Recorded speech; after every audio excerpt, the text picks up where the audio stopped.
Olá, estamos começando aqui mais um Ponto de Vista. Você acompanha com a gente sempre de segunda a sexta-feira, neste horário da 1h30 da tarde, horário do almoço, tradicional, né? O debate, a discussão e, claro, a conversa sobre os temas que formam aqui a pauta da nossa região metropolitana e, claro, os temas e os assuntos importantes de nível nacional também. Reprise do Ponto de Vista, sempre de segunda a sexta, para você acompanhar também, a partir das 8 da noite, não é? Sexta-feira, sempre um dia de balanço, né, de uma avaliação aí de como é que foi a semana sempre conturbada, sempre com uma novidade. Hoje uma figura conhecida, muito conhecida, política local, me despertou uma coisa muito curiosa, né? Toda a véspera de ano eleitoral vem uma reforma de eleição. Tem que criar uma reforma, inventar alguma nova fórmula, enfim, não se consegue definir no Brasil um formato que a gente possa seguir aí ao longo dos tempos, como existe nos países, evidentemente, mais desenvolvidos. Nos Estados Unidos, há 200 anos que faz a mesma coisa, na França, na Alemanha, na Itália, enfim. E a gente fica aqui debatendo, discutindo, enfim. Se for a eleição, eu já disse aqui recentemente, a eleição for igual, for nas mesmas regras do ano passado, 2016, ninguém vai ter dinheiro para coisa nenhuma, porque ninguém pode doar quase nada. E vai ser uma coisa, como é que vai fazer para um presidente da República, pegar um candidato a presidente, pegar um jato e sair de Porto Alegre para fazer campanha em Maceió, por exemplo? Não sei o que vai acontecer. Estão mexendo aí, uma série de coisas, inventaram agora, não é, o tal do distritão. Eu acho que isso não vai passar na Câmara. Mas é motivo para a gente discutir e debater aqui, além de outros assuntos importantes para a cidade e para a região também. Ronaldo Serápicos com a gente nesta sexta-feira, prazer recebê-lo. Tudo bem, Ronaldo? Tudo bom, Edgar. Muito bom estar de volta aqui ao Ponto de Vista e um grande abraço também ao nosso telespectador. Fernando Chagas conosco, cientista político, que mais uma vez participa aqui do Ponto de Vista. Tudo bem, né, Chagas? Tudo bem, olá amigos, um abraço aos telespectadores. Pegando o teu raciocínio de gancho, né? Enquanto o país sangra, né? O país continua sangrando, né? Os congressistas estão preocupados em criar o distritão e um fundo eleitoral de 3 bilhões e 600. Isso para prorrogar o mandato. E com essas regras não vai ter eleição, vai ter prorrogação dos mandatos. Totalmente distante da realidade do brasileiro. Há um distanciamento muito grande entre o que a sociedade pensa e o que os políticos pensam. Mesmo com todas essas regras, eu acredito que teremos uma eleição bastante diferente daquilo que os políticos estão imaginando, nessa intenção de prorrogar os seus mandatos. Lá na ponta o nosso Marco Santana, atento aí às redes sociais, a sua participação e às transmissões aqui do Ponto de Vista também. Tudo bem por aí, Santana? Tudo bem, boa tarde a todos. Um cumprimento especial ao Ronaldo Serápicos, na pessoa do Ronaldo. Quero cumprimentar todos os advogados que hoje, 11 de agosto, é o dia do advogado e dia também dia da pendura, né? Vamos ver quantos estabelecimentos. Tem pendura ainda não? Boa pergunta. Vou perguntar para o Ronaldo aí, filho. Olha, faz a pergunta. 30 anos atrás tinha, hoje em dia eu já não posso afirmar categoricamente. Faz tempo que a gente não vê assim, né? Os locais assim, restaurantes, barzinhos, enfim, fecharem no dia, porque antigamente era norma, né? Para quem, bom, eu vou contar aqui uma intimidade, né? Eu comecei a namorar com a minha esposa exatamente no dia 11 de agosto. E exatamente no dia 11 de agosto de 1987. Portanto, estou aqui me entregando há 30 anos, né? Eu comecei a namorar com a dona Glaucia e hoje estamos aí. Tinha 6 anos. Eu tinha... Nem tanto. Tinha 11 anos, né? Você deu pendura onde, afinal de contas? Não dei pendura em lugar nenhum, porque está tudo fechado. Né? Fechado. Então, eu estou aqui compartilhando com o Ronaldo, né? E comprovando que o Ronaldo fala a verdade, realmente, né? Há 30 anos, realmente, o pendura era uma coisa muito séria aqui na cidade, né? E no Brasil inteiro. Hoje em dia, a situação difícil de todo mundo, né? Ninguém pendura Acho que o pessoal está com pena de pendurar, viu? Se o Serápicos pendurou ali no restaurante do lado da Faculdade Católica de Santos. Ali tinha era um oferecimento, né? Ou senão o contrário, né? Era lobby, né? Lobby. Nós penduramos Eles no lobby. ofereciam lá uma pizza para os alunos. Então, o que hoje em dia deve acontecer muito é a pendura indiscriminada. Quer dizer, por conta da situação econômica do país, ninguém quem consegue pendura pagar as coisas. Pendura aí que um dia eu pago. Quem pendura hoje são os deputados, né? Os deputados é que pendura o país, inclusive. Era uma forma saudável de você lembrar uma data importante, a formação dos cursos acadêmicos de direito, mas aconteciam alguns exageros e isso acabou deturpando a tradição. A tradição no começo era interessante, havia um discurso, você, na verdade, acabava pegando o que o estabelecimento oferecia, né? A turma se reunia, ia no estabelecimento, fazia o discurso e o estabelecimento oferecia alguma coisa para aquela turma. Depois o pessoal começou a pedir antes e não pagar depois, ia para a polícia. Enfim, começou com uma tradição saudável, virou uma coisa meio exagerada e hoje em dia eu nem sei como é que a coisa anda realmente. E na época da pendura, que nós penduramos nesse restaurante, no sábado nós voltamos lá, todos nós, aí pagamos a conta. Aí pagamos a conta. Aí cobrou em dobro, o estabelecimento cobrou em dobro.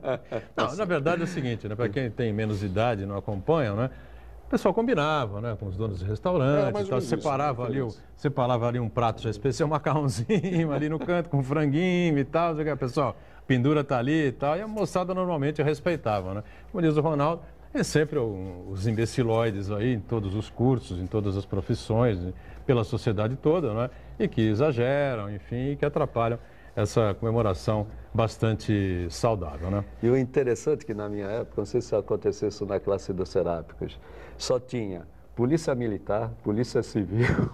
Esses caras penduravam? Fomos pendurar. Polícia Militar, Polícia Civil, Polícia Federal. São transgressores. Um deles, inclusive, trabalha comigo na prefeitura, né?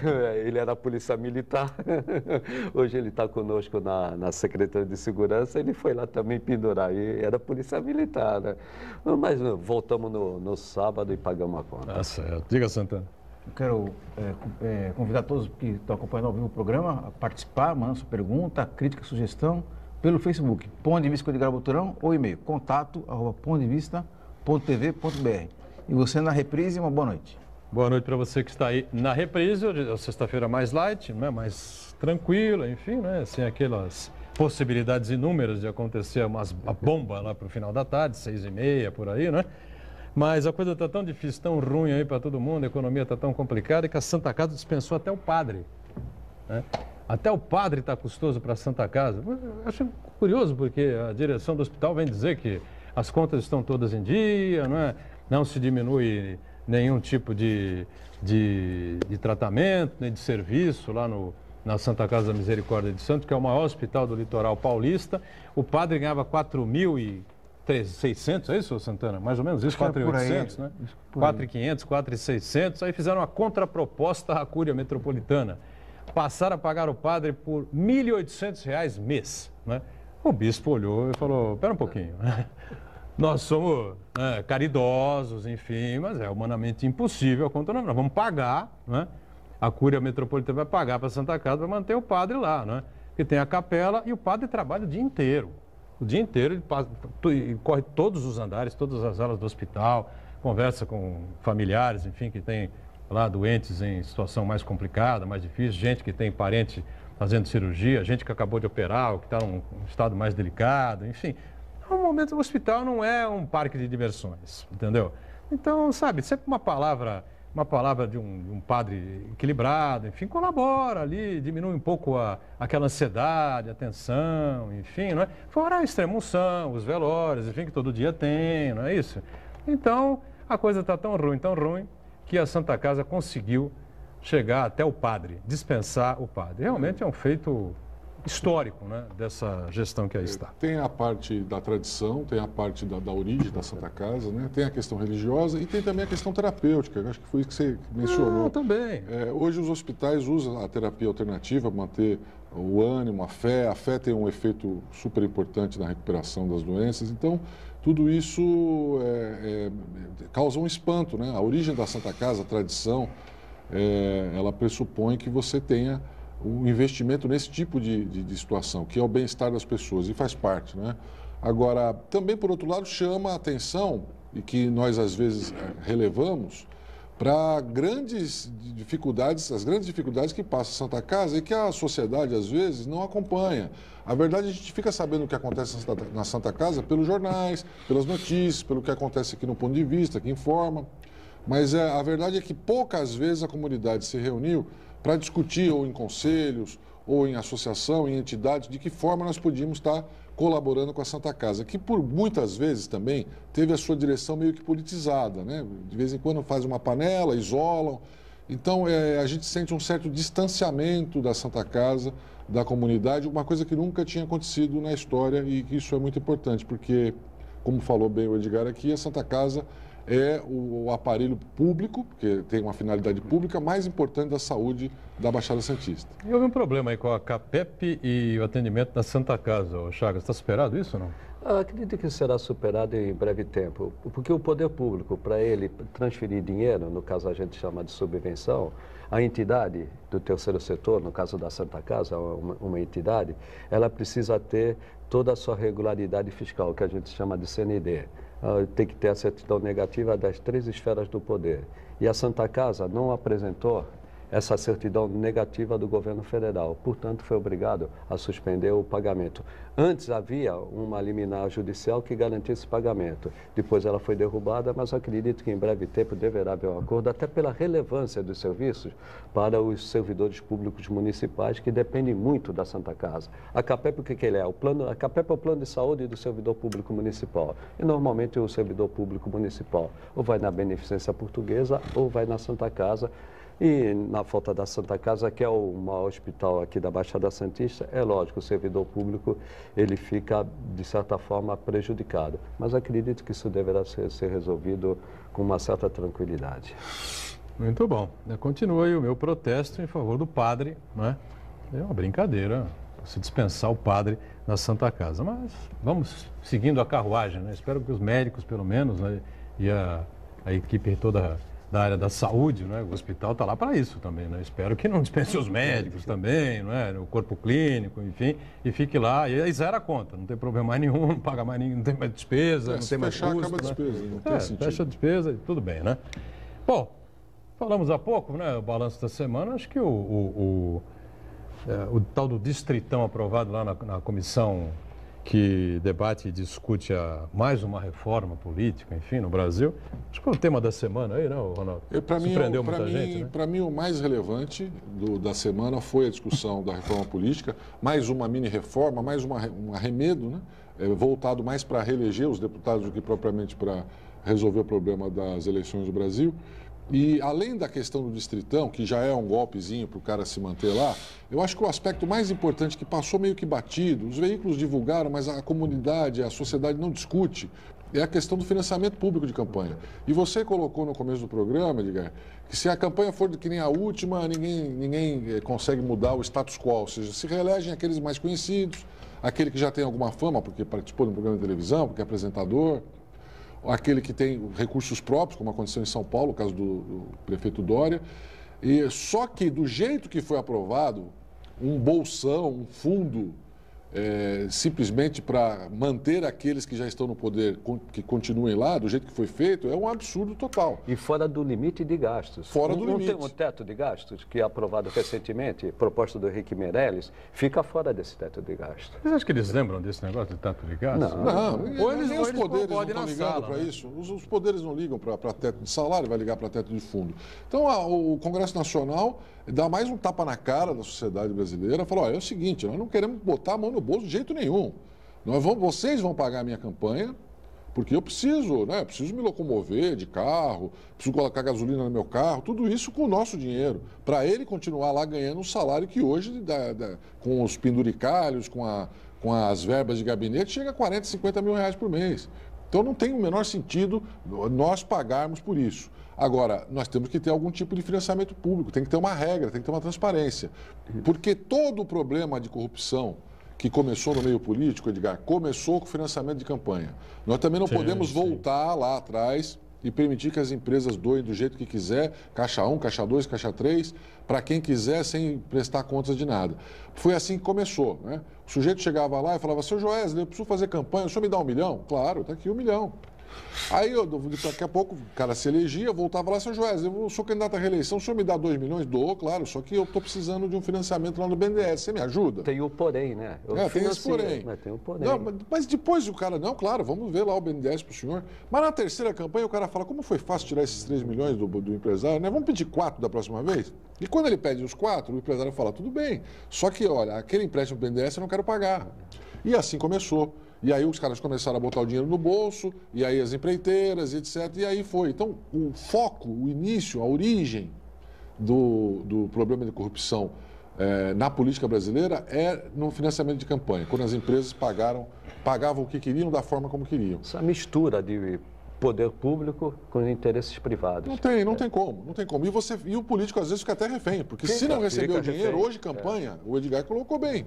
Quem não tem dinheiro não se elege, acabou, ponto. Não existe mais campanha romântica, que o sujeito saía com boas ideias, com uma boa conversa. Se não tem dinheiro, ele não se elege nada. E o que encareceu também as campanhas foi o marketing, principalmente o marketing na televisão. Sim. O Boturão sabe muito bem disso, o Marcos também, né? O custo maior de uma campanha, principalmente para o executivo, são os programas de televisão. Sim. Eles requerem muitos recursos. E foi por ali que começou a essa situação, que houve essa mistura que nós chegamos, primeiro no Mensalão e agora no Petrolão. Mas o que mais incomoda é esse distanciamento em que há entre a sociedade brasileira e o Congresso Nacional. Primeiro eles inventaram a lista fechada, porque só os caciques se elegeriam. Faria a lista fechada, o partido decidiria quem são os primeiros da lista, os votos iriam para o partido, os primeiros da lista seriam eleitos, normalmente os caciques. Isso, em tese, fortalece os partidos. Aí eles vão para o oposto, que enfraquece os partidos, onde você não vai votar no partido, você vai votar no Serápicos, você vai votar no Boturão, você vai votar no Marcos Santana. Então, sai de um lado para o outro. Tanto faz o cara competir pelo PMDB, como pelo PPS, como pelo Mas, gente, PSC, do jeito que está hoje, faz, do jeito que está hoje, Edgar, não tem mais sentido o partido. Pois é. Desse aspecto, tem muita gente defendendo isso. Vamos começar candidaturas avulsas. E é mais simples. Depois você se forma em bloco, depois de eleito, você forma o seu bloco lá e escolhe o partido que vai criar a oposição e a situação dentro do Congresso e dentro de cada governo. Talvez seja uma opção, Edgar, precisa discutir. O problema todo é o seguinte, você tem que criar um financiamento que seja suficiente para que todo mundo possa expor as suas ideias, mostrar que é candidato, mas que equilibre a disputa. Você não pode ter um candidato, como acontecia na época do financiamento, que o candidato tinha 10 milhões contra o candidato que tinha 50 mil reais. Se você liberar o financiamento, que é o inverso do que nós fizemos da última eleição, a última eleição só a pessoa física podia contribuir. Todo mundo teve pouco dinheiro. Então, houve até um certo equilíbrio, se você parar para ver. Diminuiu a diferença. Agora, numa campanha nacional, presidente da República, já não sei como é que isso funciona. Agora, Ronaldo, isso daí para funcionar, depende da gente disciplinar e dar uma moralizada na quantidade de partidos. Porque hoje, na verdade, partidos são um mero penduricado de letras ali, que é o interesse pessoal da figura ali, de negociar o tempo de televisão que ele tem, para abocanhar hoje fundo partidário, que não é pouca coisa. Então, enquanto não se discutir a redução... isso, por exemplo, ia acabar, né?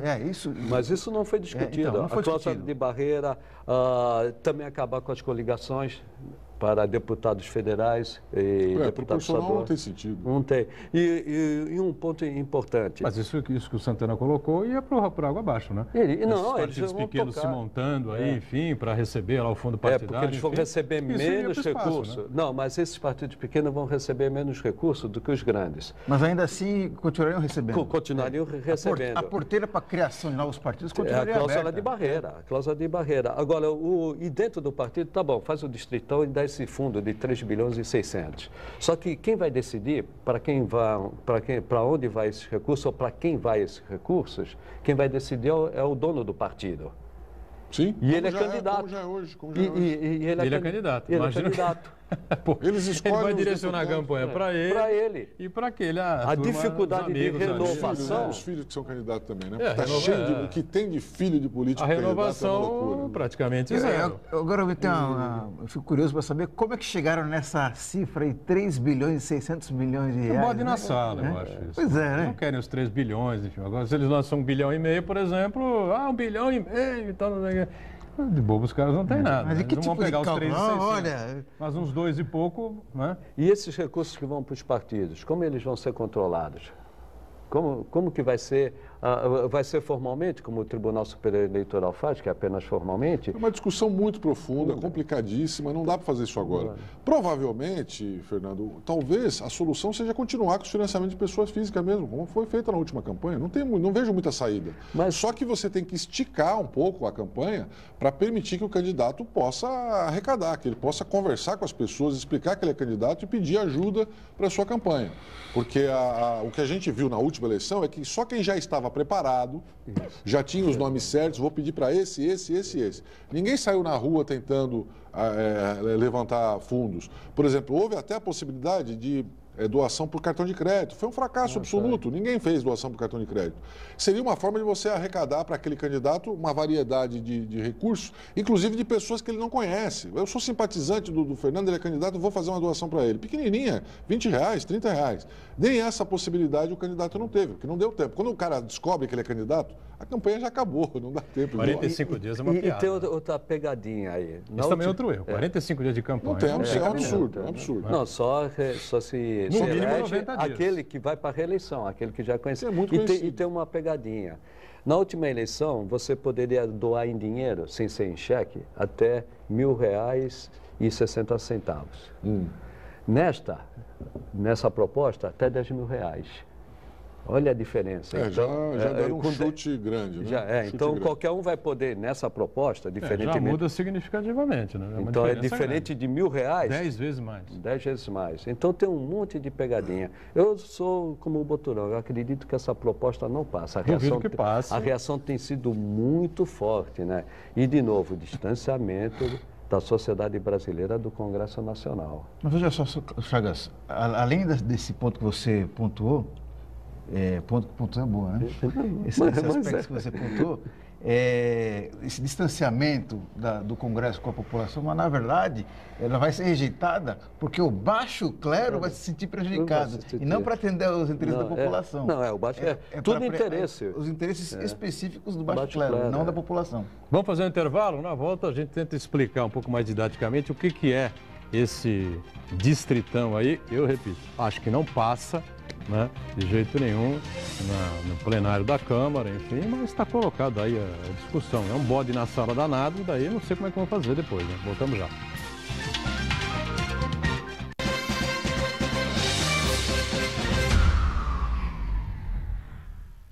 Existe um lugar em Santos onde você encontra os empreendimentos mais fascinantes da região. Um lugar amplo, aconchegante, feito para oferecer o melhor atendimento para você. Um lugar que reúne as melhores opções residenciais e comerciais nos bairros mais nobres de Santos. Um lugar que a gente nem precisava dizer, porque você já sabe. Central de Vendas Grupo Mendes, Rua Guaiaó 55, Aparecida. Venha fechar um bom negócio para abrir as portas do seu novo lugar. Esta semana você confere o filme premiado em Festival Internacional de Cinema. Tábua Santista, na Santa Cecília TV. Neste sábado, 1h15 da tarde. Acompanhe a exibição do filme que conta a história do início do surf brasileiro através da sua maior protagonista, a primeira prancha de surf do Brasil. Exclusivo aqui na Santa Cecília TV, a maior programação regional da sua TV. A maior competição da natação brasileira na Santa Cecília TV. Troféu José Finkel. Dezenas de profissionais. Infraestrutura internacional. Câmeras com imagens exclusivas. Cobertura completa do evento. E a partir das 6 da tarde, acompanhe a transmissão ao vivo das principais provas. Troféu José Finkel é na Santa Cecília TV. A maior programação regional da sua TV.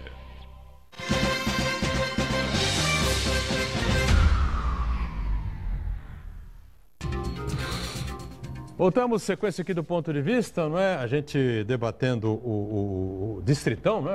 Foi aprovado, aliás, foi aprovado no sufoco também, né? 17-15 ou 15-13, uma coisa assim, né? Na comissão que debate a reforma política, mais uma reforma política, como sempre em ano pré-eleitoral, essa época, julho, agosto, enfim, vem essas conversas. O Uriel Vilas Boas está com a gente aí, né? Também advogado, saudando os colegas, é isso, Santana? Isso. Ele pede a nossa opinião aqui, como avaliamos o posicionamento da OAB na crise política atual, já que é uma entidade que é representada em vários municípios do Brasil. A OAB entrou, não é, com um pedido de afastamento do presidente Temer por conta daquela gravação lá com o Joesley Batista, né, Ronaldo? Eu acho assim, é importante a gente lembrar e saudar os advogados nesse dia, que é a data que nós comemoramos a nossa profissão, e principalmente a atuação dos advogados nos princípios democráticos do país, no Estado Democrático de Direito que vingou no Brasil, apesar de todas as dificuldades, de toda a corrupção, de todos os desmandos, o Brasil se transformou numa democracia baseada na lei. Então é importante a gente estar celebrando a vitória da lei, né, para podermos estar numa democracia hoje. E o preço que você paga na democracia é a eterna vigilância. Você está o tempo todo verificando quem não cumpre a lei, quem distorce, quem modifica. Então esse é um papel importante que os advogados exercem ao lado dos outros entes, operadores de direito, a magistratura, o Ministério Público, o próprio Executivo, que tem também a sua participação.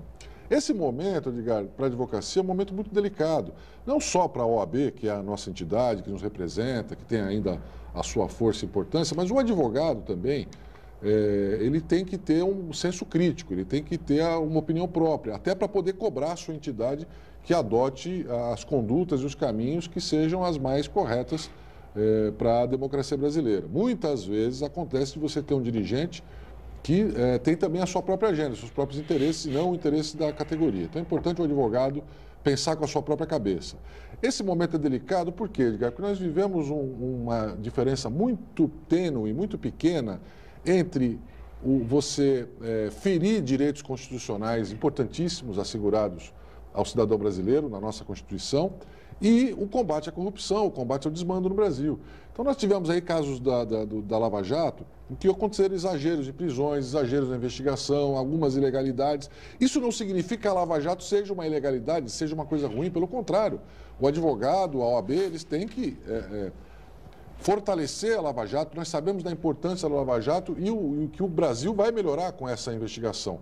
Mas você não pode também deixar de se manifestar contrariamente aos abusos. Então é um momento delicado. E você vê alguns advogados que se perderam no caminho, gente que está defendendo que tudo isso aí é exagero, que não pode mexer com bandido, que a sociedade tem que manter aquele status quo, ninguém é culpado até que se prove o contrário. A história do sujeito pelado debaixo da cama, né? Achei o cara está pelado debaixo da cama. Não, mas você não prova nada, isso não prova nada. Tá aí, na questão do presidente, né?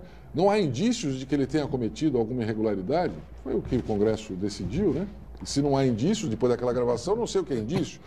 E, por outro lado, você também não pode deixar que aconteçam os exageros que estão querendo fazer, inclusive de monitorar os advogados e grampear telefones e tal. Nós temos que achar esse meio termo.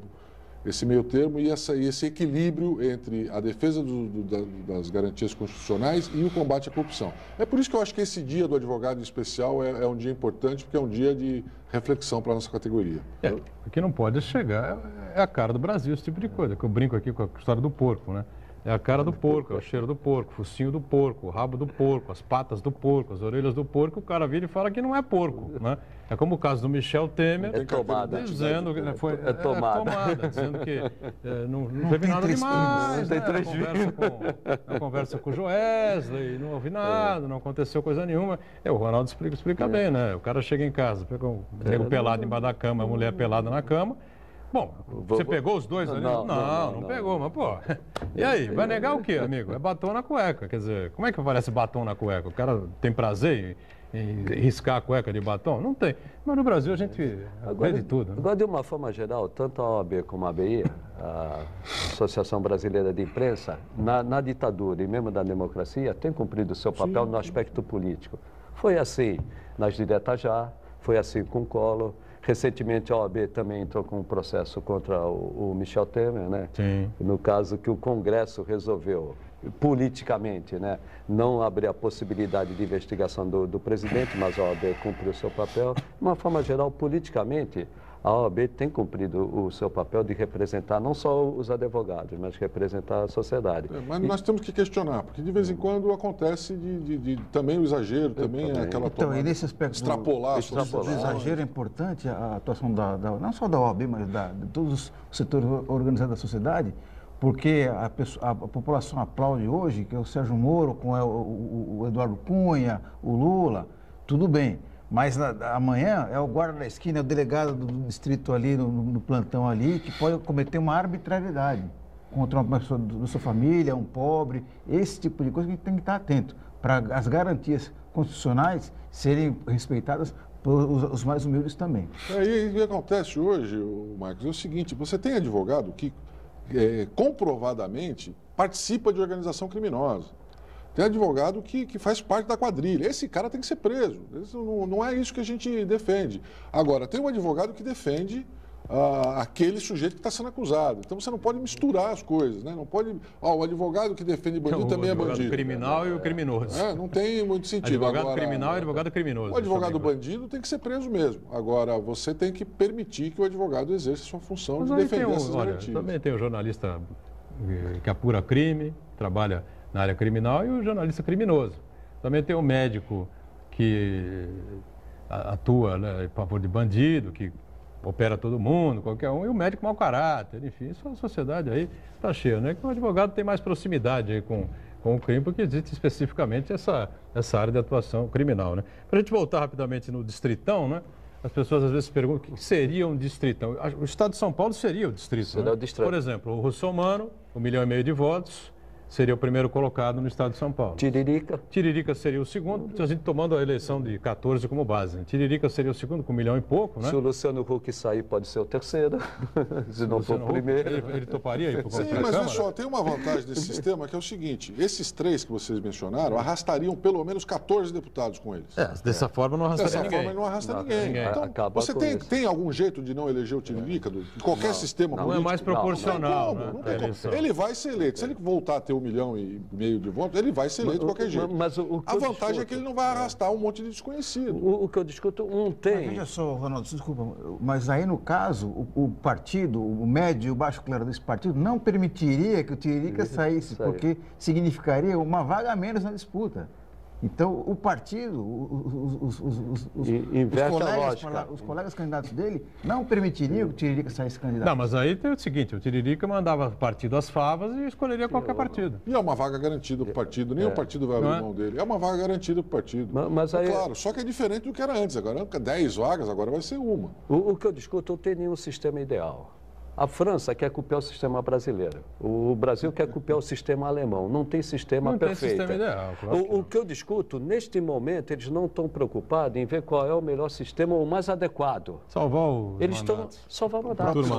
Salvar o mandato, é isso que eu discuto. É momento de discutir a vitaliciedade dos magistrados, dos ministros do Supremo Tribunal. É momento? Podemos até discutir. É momento de discutir isso agora? Não, isso é uma retaliação ao judiciário. O judiciário, como o Serapis falou, cometeu alguns excessos, mas isso não invalida o trabalho que ela baixou. Pouquíssimos, né? Pouquíssimo. Comparado com agora, vamos na reforma política, que eles estão tentando salvar a pele, vamos punir quem? Vamos punir o judiciário. Como que dentro de uma reforma política você vai tratar da vitaliciedade dos magistrados, dos ministros dos superiores tribunais? Você vê que há uma intenção direta de salvar a pele e punir aqueles que estão contra o sistema político atual. Não, mas a gente precisa explicar direito isso, porque muita gente defende a possibilidade de você ter candidaturas individuais, ou pelo menos você não ter a candidatura proporcional, ou seja, que aquele candidato que tem muitos votos que arrasta proporcionalmente outros. E a diferença para esse distritão que eles inventaram, porque o distritão, por que eles chamam de distritão? Porque é o tamanho do Estado. Só que já é assim hoje, né? Os deputados, todos os deputados eleitos, são eleitos pelos seus estados. Então, só que tem os deputados de São Paulo, Rio, só que proporcional. Tem aquela coisa, o cara às vezes tem 100 mil votos e não se elege. O cara com 30 mil se elege, que é puxado por uma figura... Agora, esse cara popular, também, você precisa saber também aonde que esse cara teve esses votos, tá certo? Por isso que eu acho que a ideia de você ter uma votação por distritos não é ruim, porque você evitaria os tiriricas da vida. O tiririca vai ter que ter voto lá no distrito dele. Isso. E ele não vai arrastar esse monte de gente também, que arrastaria. Então, os distritos, como funciona nos Estados Unidos? Nos Estados Unidos, os membros do Congresso são eleitos nos seus distritos, muito pequenos, né? O cara disputa o voto ali na unha, boca a boca, e aí o financiamento de campanha não é tão importante, porque a comunidade dele que vai votar nele. A campanha seria muito mais barata. Muito mais barata. Claro. Mas tudo isso... muito mais representativa. Você pega o teu deputado pelo pescoço. Nós discutimos aqui recentemente, até com a Jornal Tribuna na mão, que publicou as votações dos candidatos que não são enraizados aqui. O Celso Russomano teve 55 mil votos na Baixada Santista. E o Tiririca, 47 ele trouxe mil. de verba para a Baixada Santista? E o que ele Qual representa? foi o projeto importante que ele veio aqui participar? O que ele representa para a Baixada Santista, não estou dizendo nem de verba. Zero. O que ele traz de projeto para a Baixada Santista. Por isso que nós temos que discutir, não é em um mês, nós temos que discutir isso em um mês. Um ano e meio, 2 anos. Isso é o voto distrital misto? É o voto distrital puro? É mesmo esse distritão? Seja lá o que for, vamos discutir, vamos amadurecer qual o sistema mais adequado. Mas não simplesmente do dia para a noite, que nós só vamos ter agora o mês de agosto e setembro para discutir isso, que isso tem que ser aprovado até início de outubro.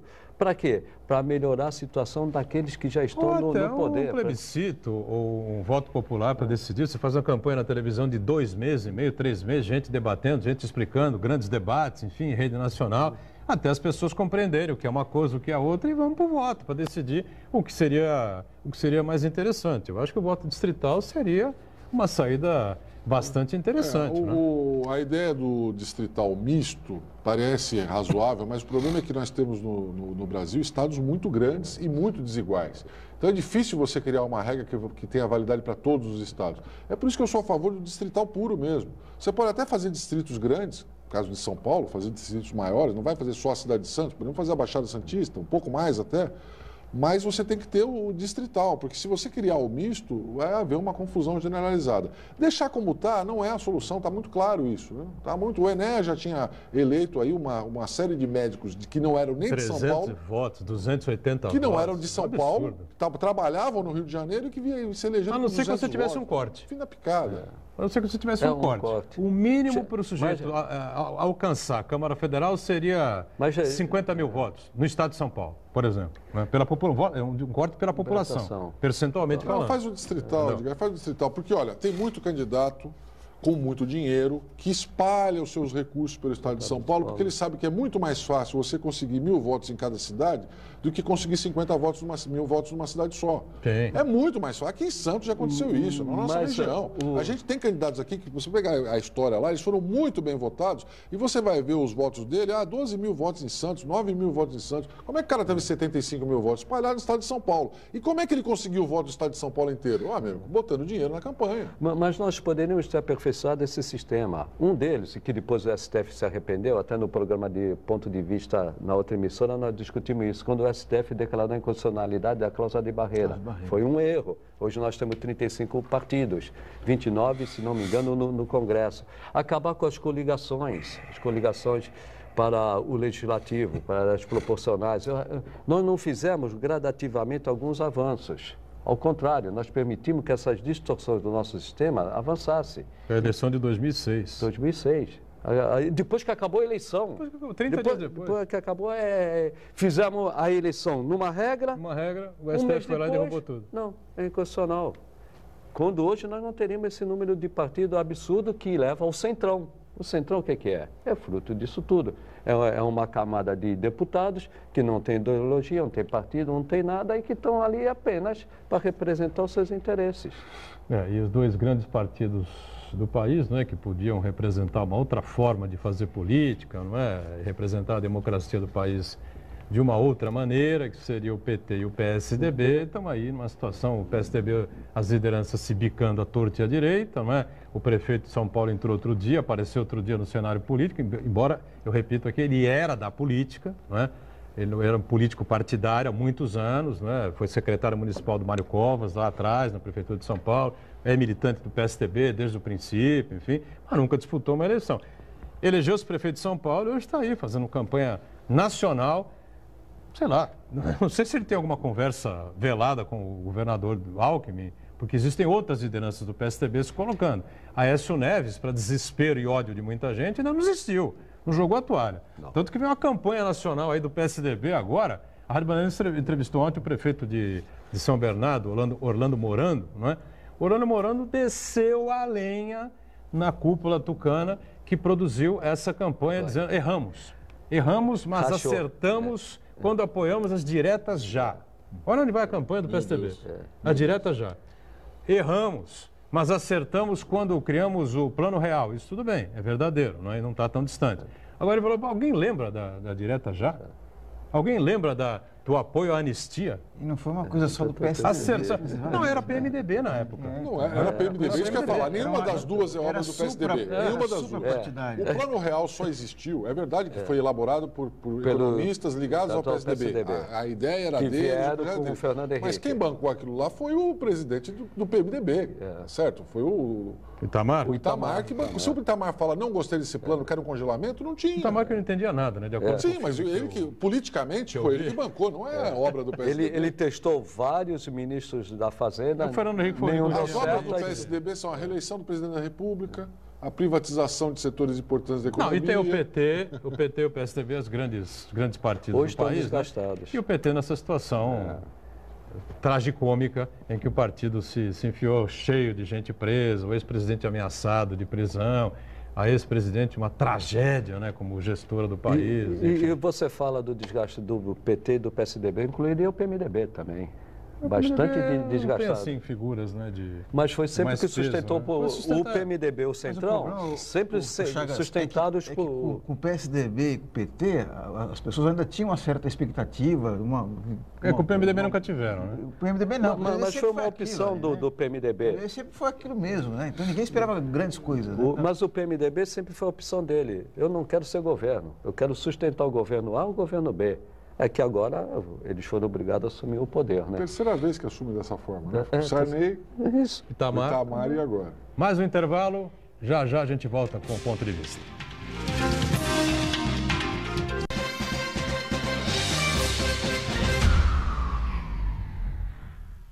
Existe um lugar em Santos onde você encontra os empreendimentos mais fascinantes da região. Um lugar amplo, aconchegante, feito para oferecer o melhor atendimento para você. Um lugar que reúne as melhores opções residenciais e comerciais nos bairros mais nobres de Santos. Um lugar que a gente nem precisava dizer, porque você já sabe. Central de Vendas Grupo Mendes, Rua Guaiaó 55, Aparecida. Venha fechar um bom negócio para abrir as portas do seu novo lugar. Copa Paulista de Futebol Profissional 2017. Neste domingo, a Portuguesa Santista vai enfrentar a Portuguesa de Desportos. Ao vivo, às 10 da manhã, direto do estádio Urico Mursa. Briosa na Copa Paulista de Futebol Profissional 2017 é na Santa Cecília TV, a maior programação regional da sua TV. Apoio Nita Alimentos. Leve momentos deliciosos para sua casa. Universidade Santa Cecília e Sindicato do Comércio Varejista da Baixada Santista. Nunca a justiça esteve tão em evidência. Um país inteiro acompanhando da sua TV. 11 de agosto, dia de Santa Clara, padroeira da televisão. Homenagem Sistema Santa Cecília de Comunicação.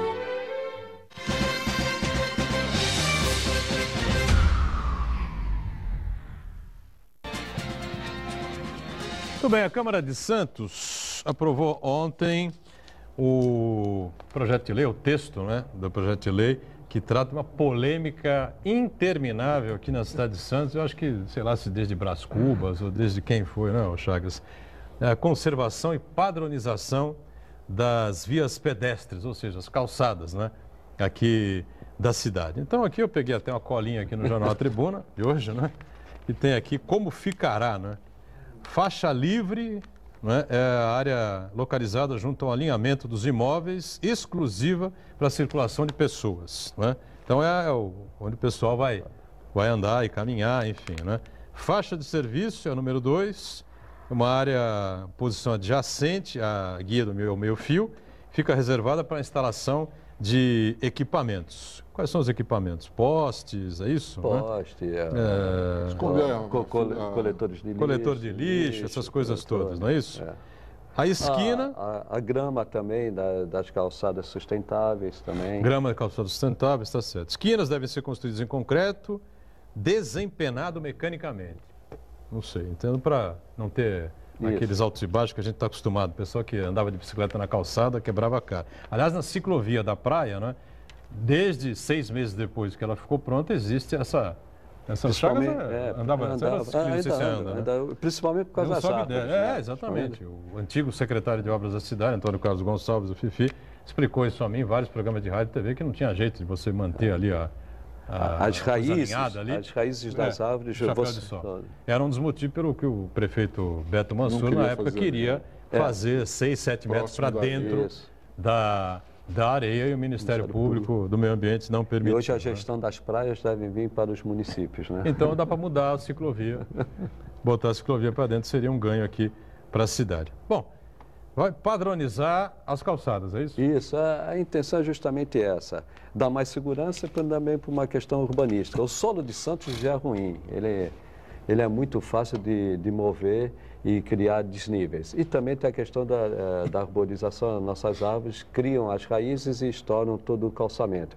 De acordo com a dimensão, vão ser padronizadas as calçadas. Eu vejo isso principalmente depois de um grande debate, tanto do Executivo, como depois de um debate no Legislativo, com várias audiências públicas. E que o projeto é do Executivo, né? É do Executivo. A iniciativa do Executivo foi debatida, se não me engano, durante 2 anos. Se não me falha a memória, há 2 anos eu estive debatendo isso aí na Câmara. No meu aspecto foi mais o financeiro, que muito se discutia das multas. As multas são apenas para incentivar, não é incentivar, impedir que as pessoas deixem as calçadas em mau estado.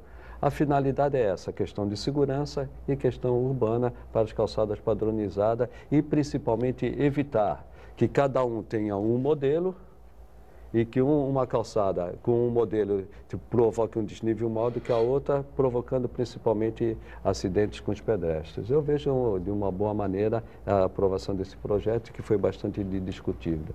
E um problema que nós também temos, que vai ser resolvido com esse projeto de lei, principalmente na zona do Noroeste, as calçadas são muito estreitas. Então, de acordo com a sua dimensão, a calçada vai ter um padrão. Vai ser diferente o padrão de uma calçada aqui na Zona Leste o padrão de uma calçada na Zona Noroeste. Nós temos calçadas estreitas também na Zona Leste, né? Tem também. Tem muita calçada estreita. Sabe qual é o problema, Chagas? É que o maior descumpridor da legislação, quando se fala de calçadas, é o poder público. O poder público, aqui em Santos, tem um crime que merecia cadeia, que foi cometido contra o centro da cidade de Santos, chamado Projeto Aglúrbis. Você lembra do Projeto Aglúrbis? Lembro. Era um crime. Porque eles pegaram calçadas muito bem conservadas, muito boas no centro da cidade, destruíram, aí colocaram um mosaico português, umas pedrinhas coladas com cuspe, esse é um problema, com uma grelha que apodrecia e a calçada torta. Assim, quantas e quantas pessoas idosas, mais jovens, mais velhas, se machucaram no centro da cidade, caíram em buraco, quebraram a perna, torceram o tornozelo, com aquela calçada nojenta que o poder público fez, com o nosso dinheiro. Ela é torta, é invertida, e tem um buraco no meio. Na década de 80.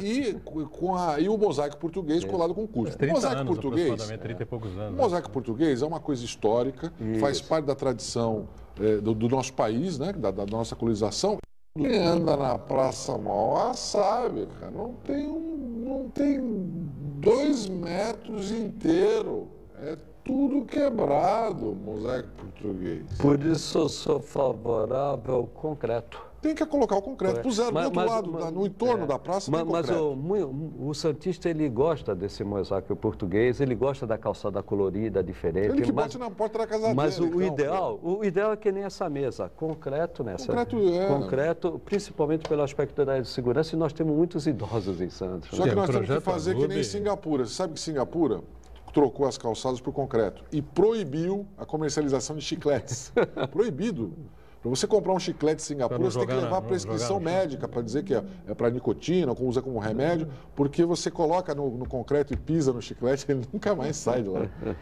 E tem outra coisa. O Projeto Aglúrbis, lembrado aqui pelo Ronaldo, realmente foi uma coisa absolutamente lá até hoje, né, incompreensível, realizado pelo saudosa memória, prefeito Oswaldo Justo, né, que ele tinha a ideia no início, né, se discutiu isso, de fechar o centro da cidade. Que é isso, razão, entre planejar, virar um grande calçadão, até a parte dos comerciantes ali se manifestaram contra o projeto inicial. O fechamento total. E aí começaram a fazer uma série de emendas, entre aspas, ao projeto. Remendas. Né? E virou um bem bolado que a gente vê.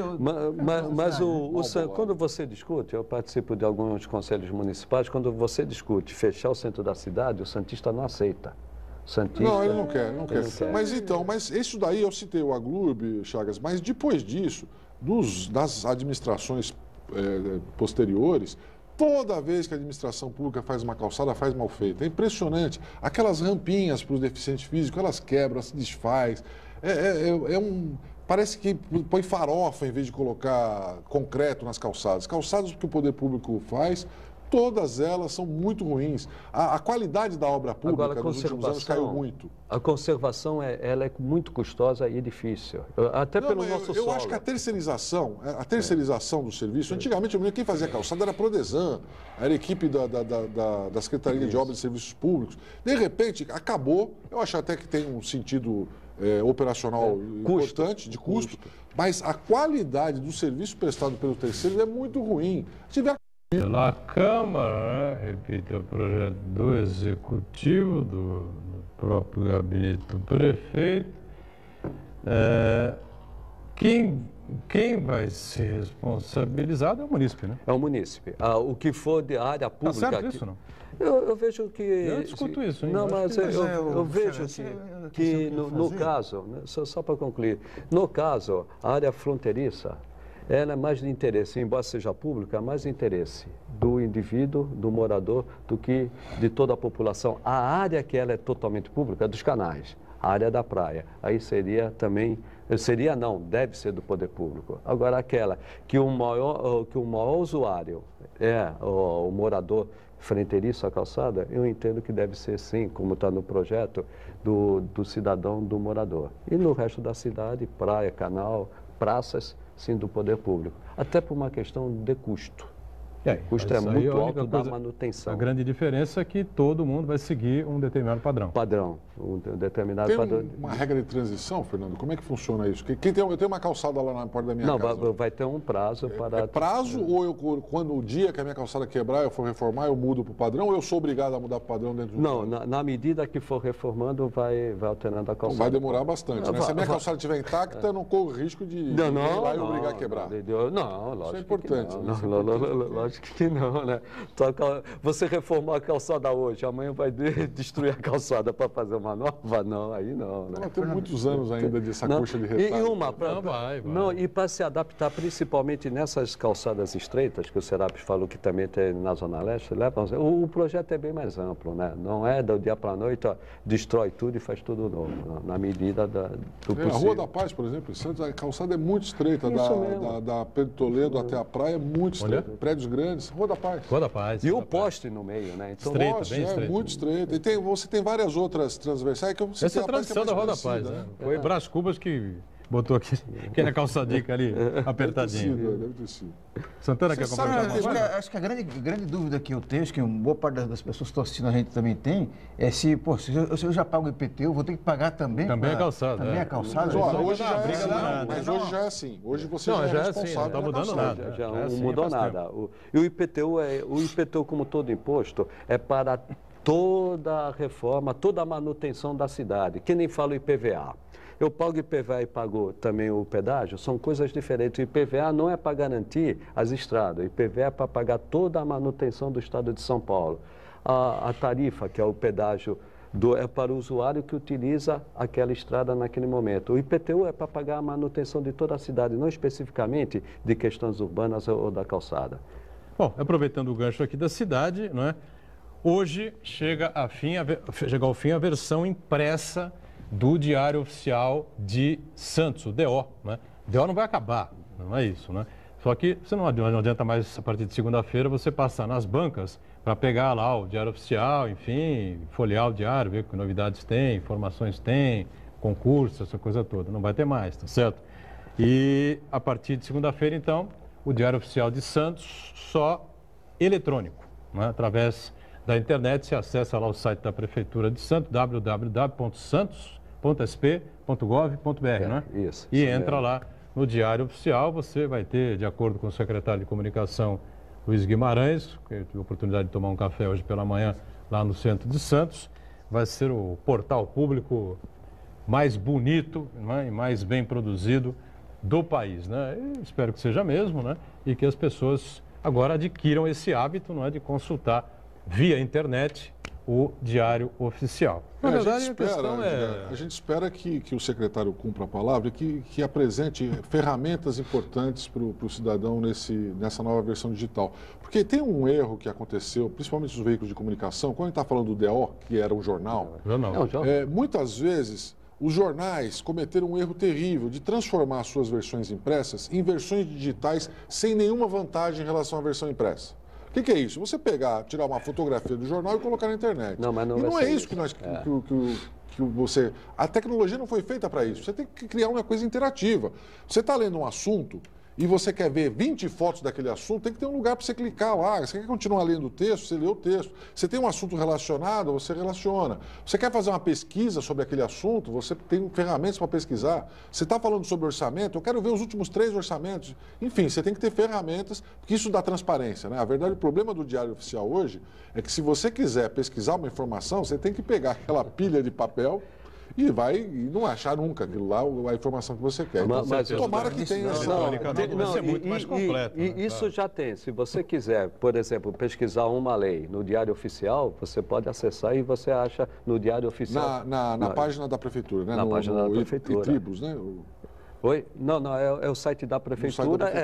Se você quiser uma legislação... Legislação tributária, por exemplo, eu achei nesse... No Tribus, você vai no Tribus... Então, mas o Diário Oficial não vai ser no site da Prefeitura, né? Vai ser...